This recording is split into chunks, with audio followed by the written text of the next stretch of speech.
Good evening, everyone. Welcome to the channel. Before I begin, here are my disclaimers. Today I am going to give you an update about Dongfang Electric Corporation Limited latest report. Dongfang Electric Corporation Limited offers a diverse range of businesses and services across various sectors. At its core, the company designs, develops, manufactures, and sells power generation equipment for different types of energy sources, including wind, solar, hydropower, nuclear, gas, and thermal power. The company operates in 5 main segments: renewable energy equipment, high-efficient clean energy equipment, engineering and supply chain, modern manufacturing services business, and emerging growth industries.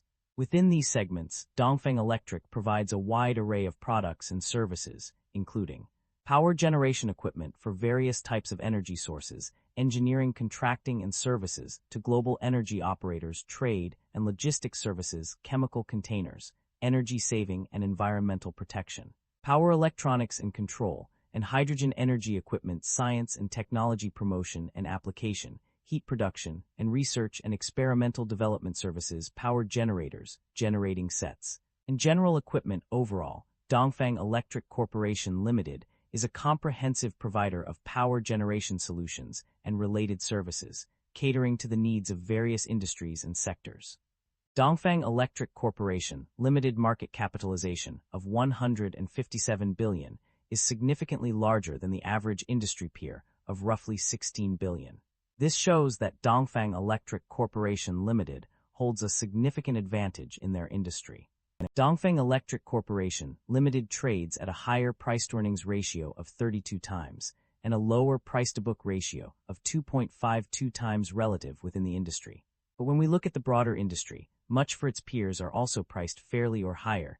This indicates an overall sector-level optimism, suggesting that investors are already valuing the industry with a forward premium for the industry, leaving limited opportunity to uncover undervalued stocks. The leverage on the balance sheet appears elevated, with liabilities of 70% of total assets. This raises some concern, and we should examine the industry and nature of the business to determine whether they justify the elevated leverage. Liabilities have grown faster than assets and equity, which is somewhat concerning. However, asset growth remains positive, suggesting management may be temporarily leveraging liabilities to fund expansion. Shareholder equity has expanded consistently over the past 5 years, with growth supported by rising operating income. This suggests the company is profitable and financially sustainable. The share count has remained broadly unchanged, indicating no significant dilution or buyback activity over the past 5 years. The income statement shows that the company have been growing its revenue annually and the operating income have been increasing. This shows that the business model works and the business is expanding. The primary drivers of revenue growth or decline can be identified from the extracted summaries. On the growth side, new orders and operating revenue have seen significant increases, with year-on-year growth rates of 12.8% and 13.4%, respectively. The power generation equipment manufacturing industry has also experienced a notable surge in operating revenue growth at 17.01%. Additionally, emerging industries have contributed to revenue growth, with an increase of 14.95%. On the other hand, fee and commission income, interest income, and other operations have seen declines, with year-on-year decreases ranging from -6.4% to -79.3%. Manufacturing services have also experienced a decline in operating revenue at -16.79%. The mixed or unclear category highlights instances where capacity has increased but sales have decreased, such as the hydro generating unit and wind power units. The customized sales model has contributed positively to revenue growth, with an increase of 12.8% year-on-year. Domestic region also saw a 7.35% year-on-year increase in operating revenue. The data suggests that new orders, operating revenue, and emerging industries are key drivers of revenue growth, while fee and commission income, interest income, and manufacturing services have contributed to declines.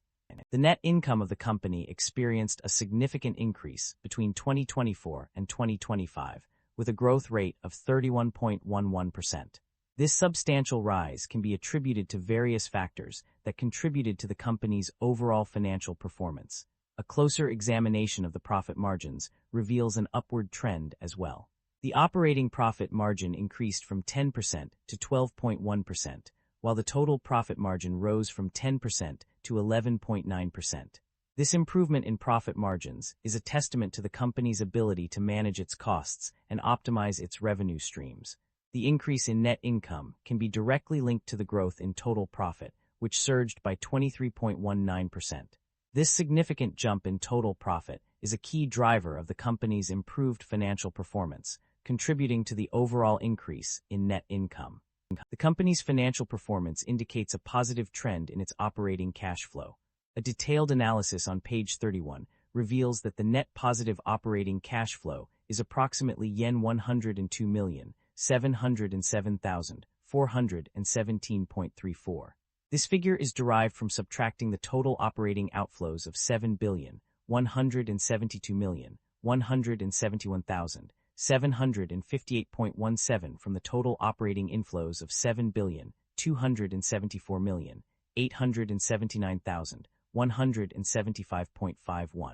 This calculation provides a clear indication that the company's operating cash inflows exceed its outflows, resulting in a net positive operating cash flow.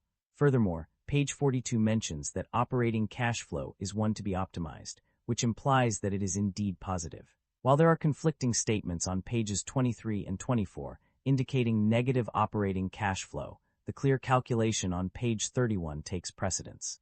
In conclusion, based on the provided information, it can be inferred that the company is generating a net positive operating cash flow, which is a positive indicator of its financial health.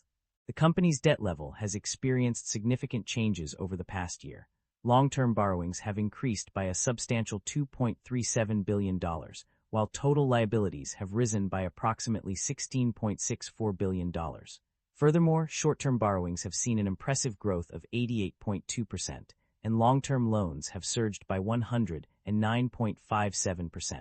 These increases indicate that the company has taken on more debt in recent times.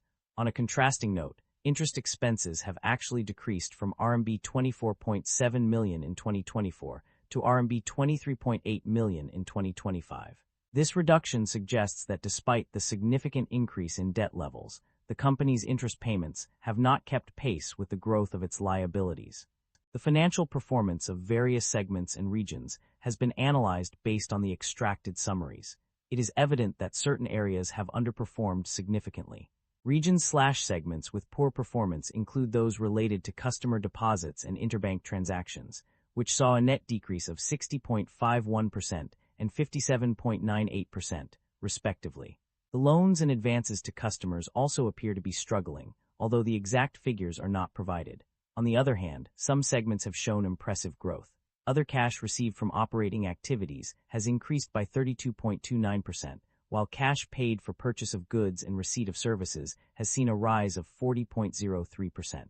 Additionally, tax refunds have been substantial, with a total of $1,273.70 received.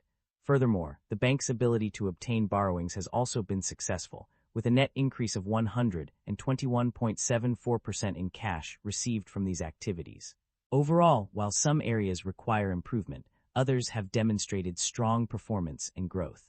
Management is expressing confidence in the company's future prospects by adopting a going concern basis for financial statement preparation. This indicates that they anticipate the company will continue operating smoothly over the next year without significant disruptions. In terms of strategy, management plans to accelerate key core technologies and promote national science and technology projects. Additionally, they aim to deepen their Artificial Intelligence Plus initiative, which suggests a focus on innovation and technological advancement. To support these goals, management intends to strengthen communication with local governments to secure favorable policies and adapt development strategies as needed in response to market changes.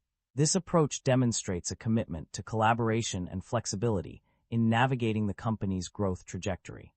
The company has a history of paying out dividends to its shareholders. In fact, it has recently proposed a new distribution plan that involves issuing a cash dividend of RMB 5.3 for every 10 shares held by investors. This means that eligible shareholders will receive a significant payout from the company's profits. According to the estimated figures, the total cash dividend distribution is expected to be around RM$0.8 billion. This substantial amount demonstrates the company's commitment to rewarding its shareholders and sharing its success with them. Concerns have been raised regarding the accumulation of inventory in certain areas of a facility. Specifically, there has been a notable increase in the stockpiling of hydro-generating units, with a staggering 282.4% rise observed. This significant buildup is not an isolated incident, as steam turbine generators have also seen a substantial increase of 30.72%. These developments raise questions about potential supply chain disruptions and the long-term implications for operations. That concludes the financial summary for Dongfang Electric Corporation Limited. Feel free to comment below, and I will be happy to answer them when possible.